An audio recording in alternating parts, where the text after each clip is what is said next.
So I met Christian Collins on the front porch of my house, and we got to know each other simply because we both shared the same passion. From there, and ever since then, it's been a whirlwind.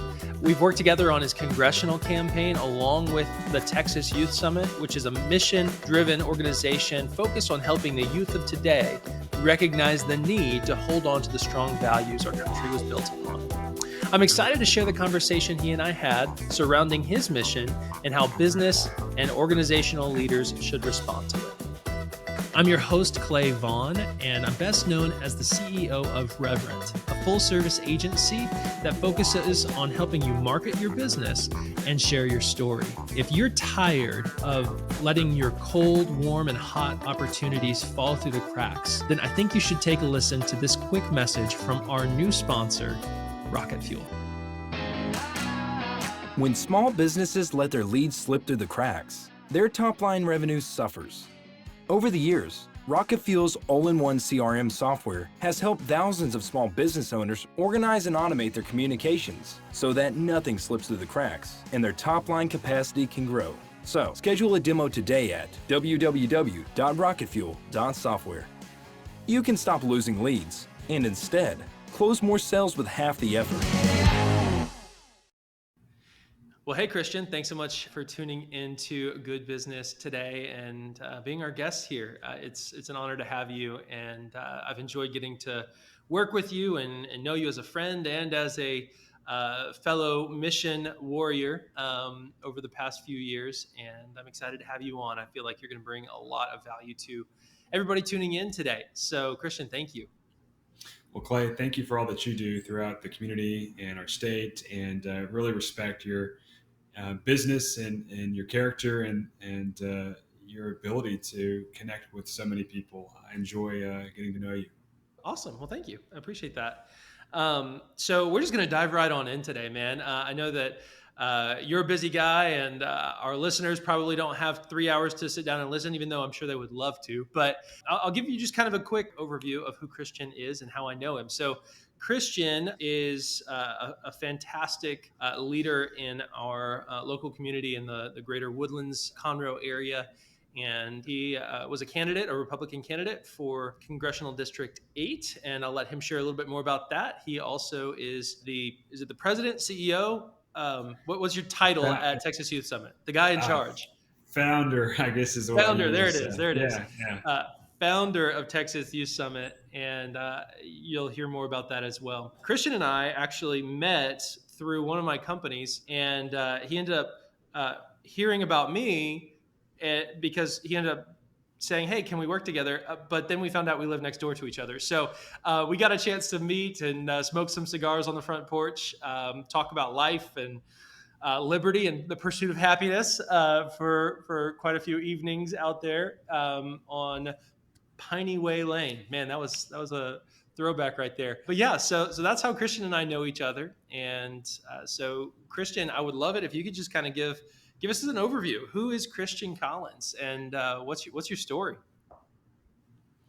Well, Clay, thank you for that intro. I seek in all that I do to glorify God, and for many years I wrestled with thinking that I was supposed to be a pastor because my dad, who is my best friend and mentor and someone I look up to tremendously and value his input, was such a great dad. And so I assumed because he was a pastor, he was a missionary, then that maybe be my course as well. But I think there's ways to do ministry in hindsight outside of the four walls of a church. And although maybe one day I will do some type of vocational ministry, the way that God's opened up the doors to me, I've seen clearly that his hand has been on the arena of politics. And so I've just been blessed to walk through those doors. And ultimately, my heart was always to make a difference. It was always to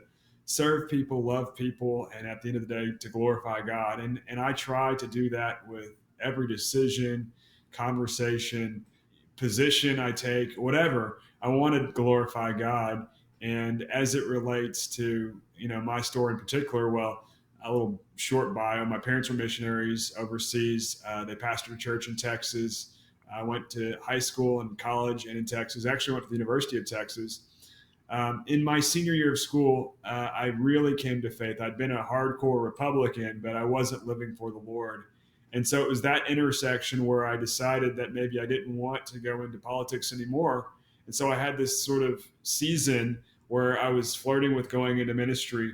And my dad talked to me about getting a degree where I didn't put all my eggs in one basket. And he said, if you still wanted to go get a ministry degree later on, then you could, and you go do that. And so, long story short, I went to the University of Texas. I actually got to see Donald Trump speak there the first time, which was pretty cool. And actually, I say the University of Texas, Liberty University for grad school. I'm sorry. I went to Liberty University for grad school, and I got to see Donald Trump come speak there back in 2012 or 13, one of those. And, it was that point where I really became interested in politics again. I did a master's thesis relating to Hispanic voting behavior. And then I came back to Texas and went to go work with Governor Greg Abbott, and then worked with Senator Ted Cruz when he ran for president, and was campaign manager for Congressman Brady. And so everybody has a different path as to how they get into politics. But for me, it was working for good people, making relationships. But sometimes you don't make that jump being a candidate, having worked for someone. I think it just requires a different type of person usually. And, I've always operated a little differently than maybe the traditional campaign manager when I did that back in 2017 and 18. And so that's my story working in politics. I started my own company. I started a nonprofit. For many years, I've taught at Lone Star College, and, starting Texas Youth Summit, which is something I'm more widely known for. It's education, it's ministry, it's politics. It's an intersection of all the three things that I really do enjoy. And I've been blessed to do that for now 4 years through my nonprofit, educating the youth with a Judeo-Christian worldview. And, my brand of conservatism is more America first. I was backed by the Freedom Caucus when I ran for Congress. So I like more of the hard hitters like Lauren Boebert, Matt Gaetz, Marjorie Taylor Greene, Ted Cruz, people that are tough in how they fight and don't go along to get along, in other words. Awesome, awesome. Yeah. So politics aside, which is kind of hard to separate Christian Collins from politics for a few minutes, but um, I'd love to know why do you actually love specifically Texas Youth Summit? Like what is it that makes you say, you know what, it's worth it? Because I mean, you're a smart guy. You mentioned that you've taught at Lone Star College and you've got a degree from UT, and I mean, you're a smart guy. You're well connected. Um, but here you are running Texas Youth Summit, where I'm sure you could be making a lot more money and living the high life elsewhere. So what makes you get up out of bed every morning to do that? Yeah, that's a great question. Purpose and fulfillment, in seeing people, young people, make friendships, relationships with like-minded conservatives and Christians. Um, it's them finding their calling. My mission in life, I wrote down my mission statement a long time ago, is to encourage people to realize their God-given potential so that they use their gifts, their talents, and their resources for His glory. And so if I can sort of replicate that through people, and if I never become elected clay, but, I help train up a godly, um, you know, group of young people that become, tomorrow's leaders or today's leaders, even, Yeah. that's a great success. And not to say that God, won't open up that door eventually if that's what I'm supposed to do. But, you think about so many leaders that, had an influence on somebody like Billy Graham. Mm. Those leaders don't get talked about. Billy Graham does, but in the eyes of God, the person that trained up Billy Graham, is just as valuable as Billy Graham is. Because if there wasn't that person that preceded Billy Graham, then Billy Graham wouldn't have had the impact that he had. And so what if I'm raising up the next Ronald Reagan or Billy Graham? Through these summits, I'm inspiring a next generation. And I've seen it, so many times where, they get involved in their pro-life club, or they're involved in the movement. They're serving at their church. All of a sudden, they're doing things to serve their community, working with food banks. They're starting Turning Point USA chapters. I know Charlie Kirk loves that. They're doing things to be involved and engaged. Some of them want to run for office themselves. Some of them want to um, work for good people and be involved in the movement and work for think tanks. But even if they don't work directly in politics, but they're engaged citizens that understand and pay attention to the news to a certain measure, that vote, that care about their country, that celebrate America, more importantly, and that love and lift up Jesus. That's the goal. Is we want to Yeah. create, mature, responsible citizens who get married and have children, are productive members of society and make a difference. I love that. I love that. Yeah. So for everybody listening today, obviously we all know that the Good Business Show is all about talking around the values that motivate us to run our organizations and businesses. I mean, if you're running a business or running a nonprofit or church, and you don't have the passion that Christian was just talking about, that mission minded passion, then you're probably not going to make it. I mean, the simple fact is like the people who care the most are the ones that win. And yeah, sometimes they don't. I mean, obviously Christian did not win the last election for congressional district 8, but he still won in so many ways because of the simple fact that he was able to get a platform to talk about this mission. And here we are. I mean, we're just days away from the next Texas Youth Summit here in the Greater Woodlands area. And so And there's I'd five say that members of that was a Congress win. that are coming out to support and be a part of our youth summit. Yeah, Some of them, I didn't have at my summit before. I didn't even know them, and they're yeah, coming to my summit now, and they want to be a part of what I'm doing because I guess not because they're getting paid, but because they believe in what we're doing, and absolutely. they're friends now. Yeah, yeah. Yeah. And I mean, you've got some pretty incredible people connected. And I mean, when we did this together last year, I remember sitting down with Madison Cawthorn, and now I mean, you're bringing Lauren and Marjorie, and obviously Don Jr.'s coming back, and so a few other heavy hitters as well. So obviously those heavy hitters are there because they see that you have that passion for your mission. So one of the things that I've learned over the years as a business owner is that you can't do things on your own, and that if you try, then you're going to fail because the best leaders actually know that they're probably not the smartest people in the room. The best leaders know that they need desperately to find the smart people to surround themselves with.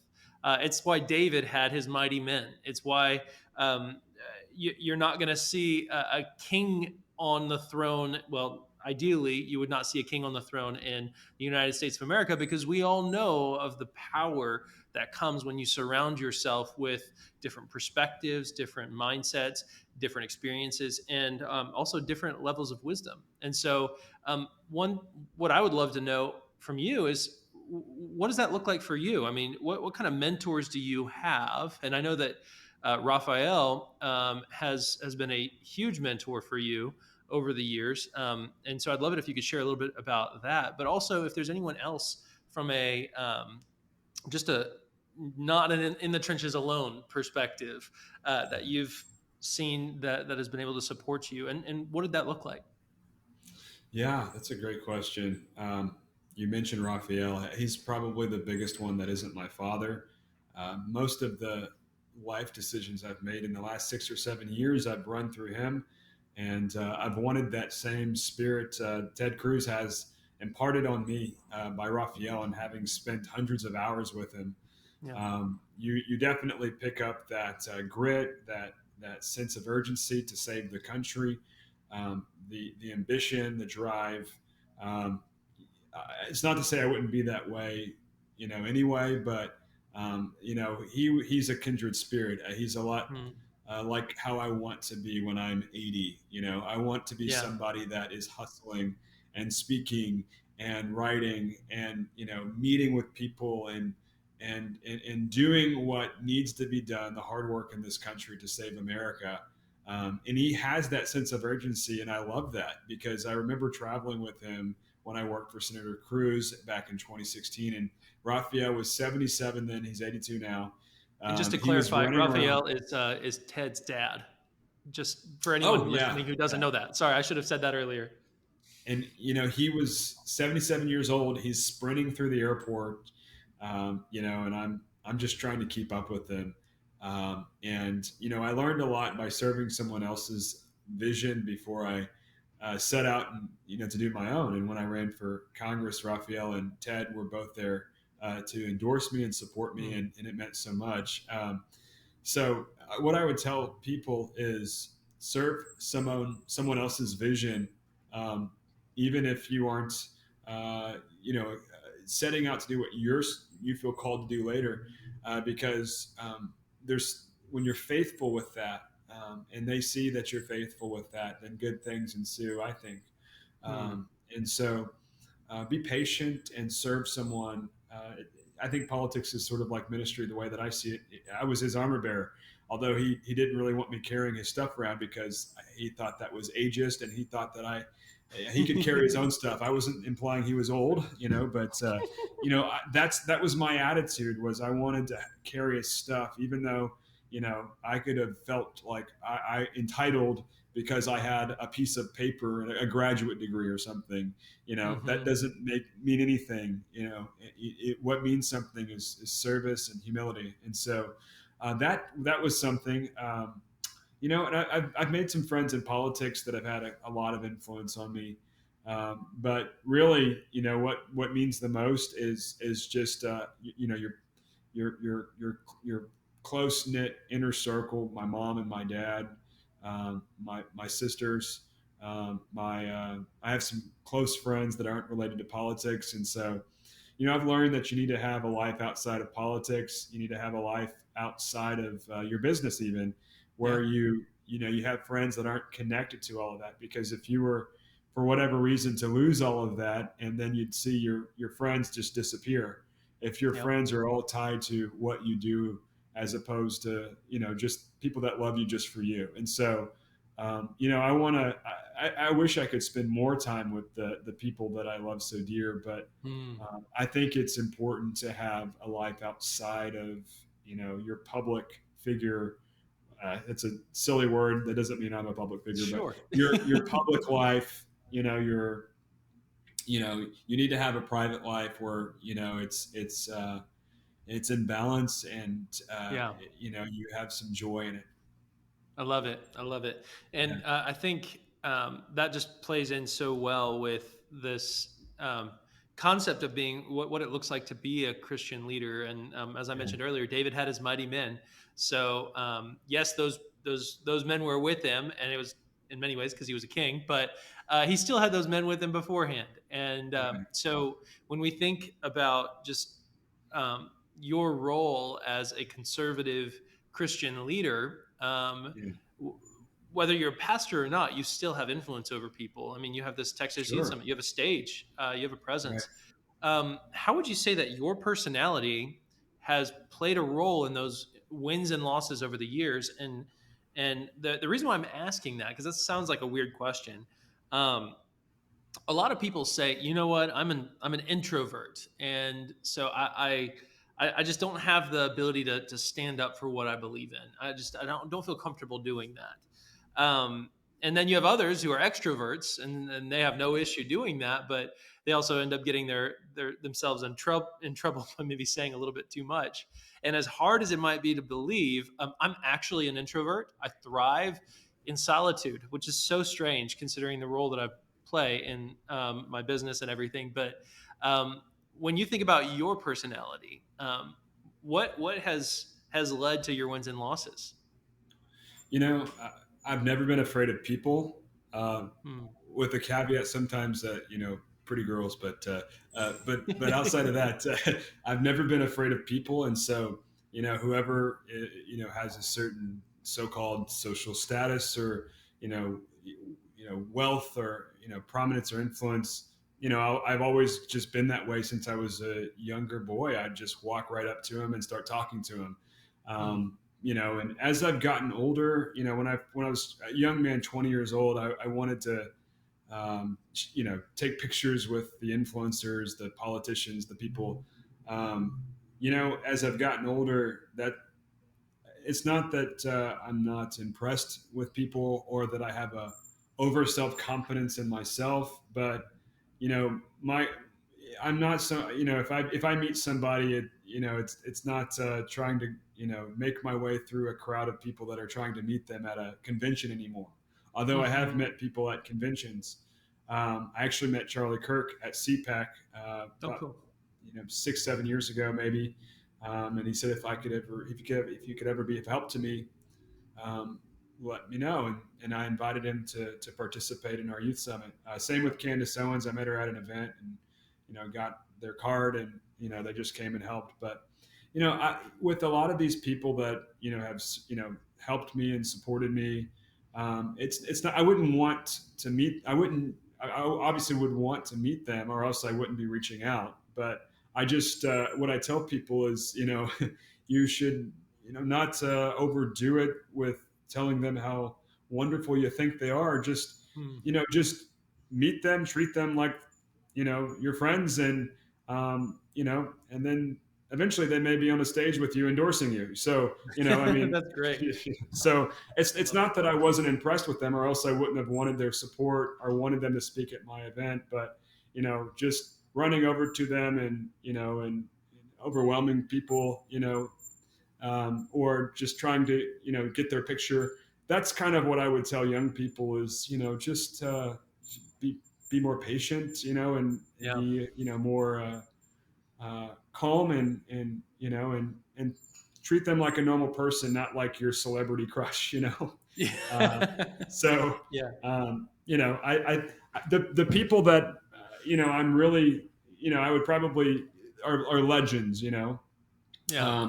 If for some way, I could meet Ronald Reagan, he's obviously a legend and he's Yeah. passed, he passed, um, you know, so there's no way for me to meet him, but, or Babe Ruth or, Yeah. somebody like that, I would probably go a little, be a little beside myself to get to meet Jesus, I mean, um, Well, hey, it'll you happen know, one day, right? yeah, well, but when you're meeting these people that you want to connect with, I think it's important that you carry yourself a certain way and not be overconfident, but just have a healthy self confidence in yourself. Like, Mm. it's not that I'm trying to take something from this person, but that I genuinely have something to give too, and if they Yeah. get to know me, I will be a tremendous blessing to them. and Got it. and so I think one of your questions was like, what books do you read? And what Yep. books have impacted you? And I want to caution everybody to filter everything through a Judeo-Christian worldview, because you're not trying to meet people to better yourself, Mm. to manipulate them to get what you want out of life. Yeah. You should meet people so that you can work together on causes to make a difference. And in my case, in politics, I'm interested in meeting the people where we can work together as a part of a movement for a greater good. And I can be a great contributor to them because I can connect them to people just like they can connect me to people. I can encourage them, and I can show them things that they don't know, just as they can do for me. And so if you have that attitude, then I think it'll be a good thing that you read this book, How to Win Friends and Influence People. Yeah. That's a good one. It's by Dale Carnegie. It's a timeless classic. It's one of my favorites. And take a genuine interest in other people, ask questions, and work to get to know people. And there's a variety of ways that you can initiate that. But for me, it's been conferences that I've hosted. I think it's a great idea that you're doing this podcast, Clay. You probably are going to meet a wide array of people. Not only will you be a blessing to so many people that get to talk with you as your guest, but you'll be a blessing to the people that listen to you, and and you may help each other in some type of business or nonprofit. So I think a podcast is a great outlet for that. I think, but you should go to conferences. And that's actually where I met Marjorie Taylor Greene, and she later endorsed me.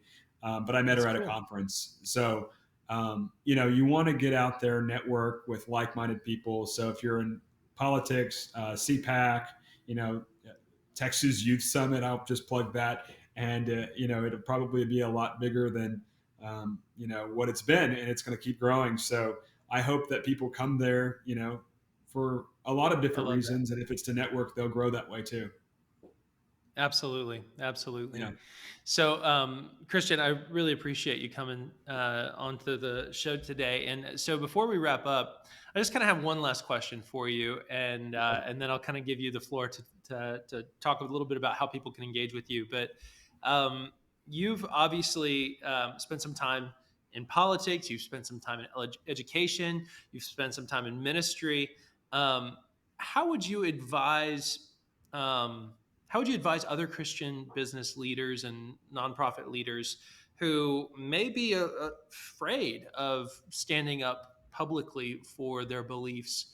How would you advise them um, to be public but wise? Also, obviously, they need to make sure that the business is running yeah. and that they're not alienating every single person on the planet. But how would you advise them to engage as leaders in their community and specifically as Christian leaders? That's a great question. I want to say that how you should engage in the political process. It's imperative that you do, because if not you, then who? Mhm. We are in a peril time in our country's history. Last Yep. night, Joe Biden unfortunately vilified 74 million people that voted for Donald Trump, and um, he referenced the MAGA Republicans, I think 12 times in his 11-minute speech, and Mm. that's a really really big number.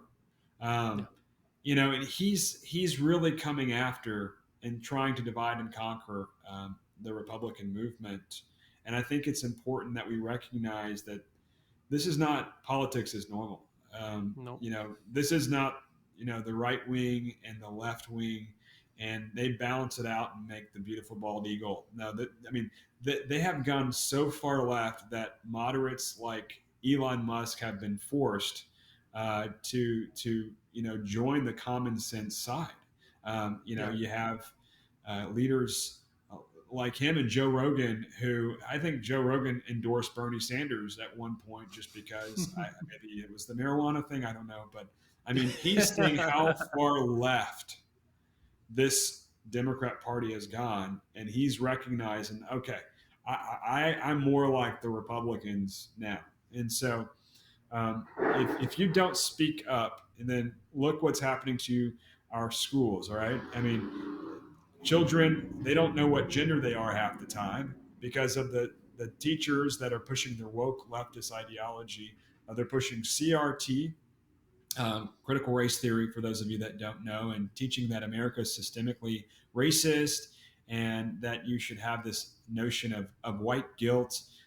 It's a time where we are going to lose the hearts and minds of our children if we don't speak up. We're losing our liberties Mm. left and right. And it's important that we are willing to be bold and to speak and to engage. And I think there's a number of ways that you can do that. It's one thing to say that, but there's a number of ways you can do that. All Yeah. politics is local. So if you look at what Ron DeSantis has done in Florida, 20 of the 30 school board seats were won by those that he endorsed. And so I encourage mothers and fathers to run for school board. Be involved Mm. in your schools, um, and know what your teachers are are teaching your children. There shouldn't be any secrets there. So Have true. candid conversations with your children at the dinner table. Ask them who they're spending time with, what they're looking at on their devices, what their teachers taught them.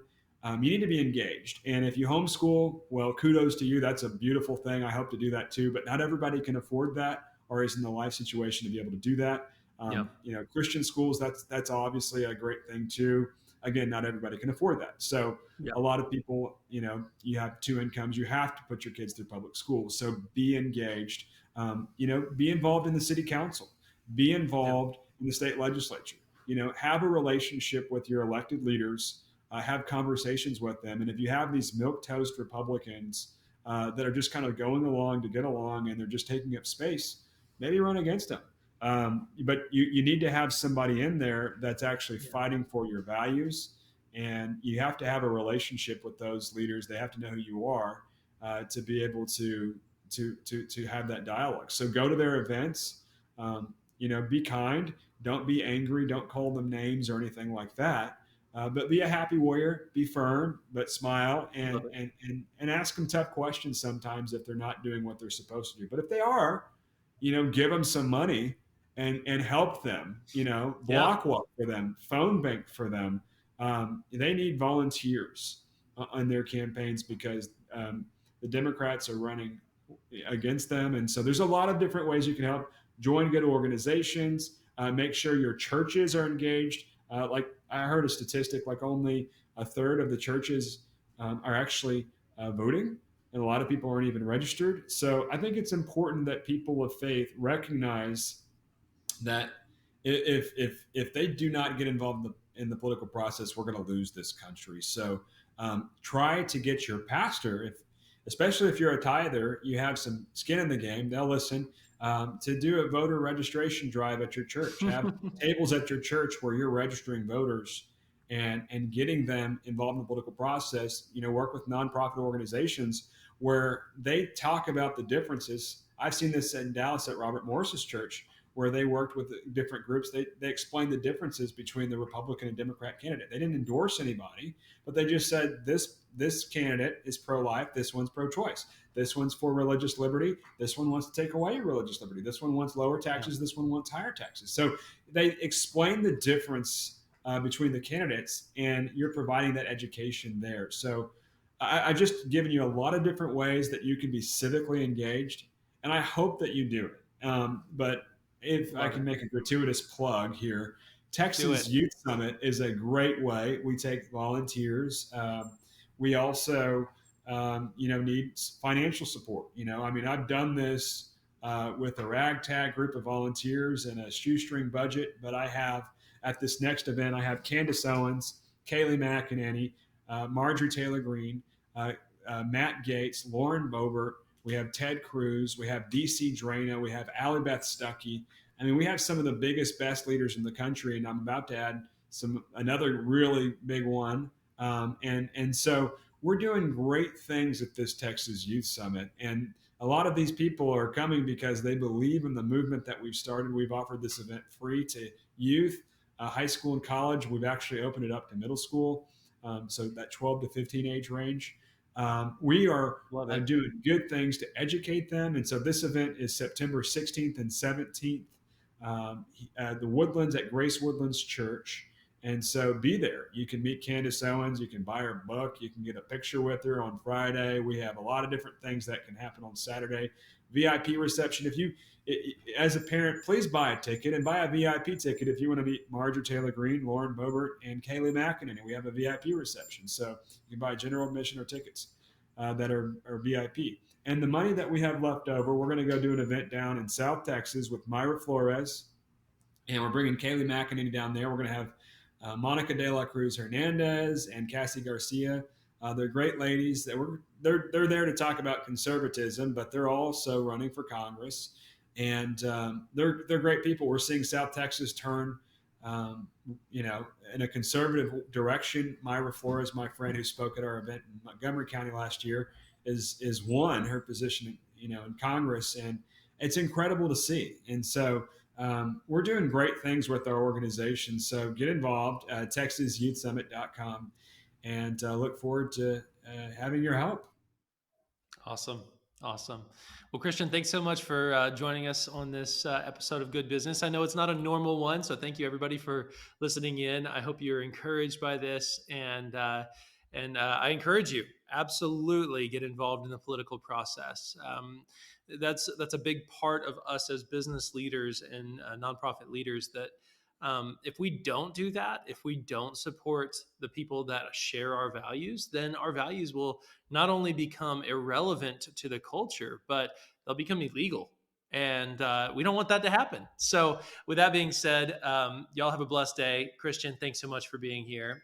Wish you all the best this weekend at the Texas Youth Summit event that you're having here in the Woodlands. So, guys, we'll see you guys next week on Good Business. If you like this podcast, then please consider subscribing now and share it with your friends, family, and any other business leaders who you believe would find value in the topics we discuss. You can learn more about each guest, any of the resources that we discuss at my website, www.clayvon.com. I also want to give a shout out to Rocket Fuel, our show sponsor. Rocket Fuel is an amazing CRM that has allowed my companies to grow exponentially. In fact, one of my companies went from converting 30% of its leads to converting 80% of its leads without seeing a reduction in lead volume. So I highly recommend you check out Rocket Fuel. And we'll see you next week on Good Business.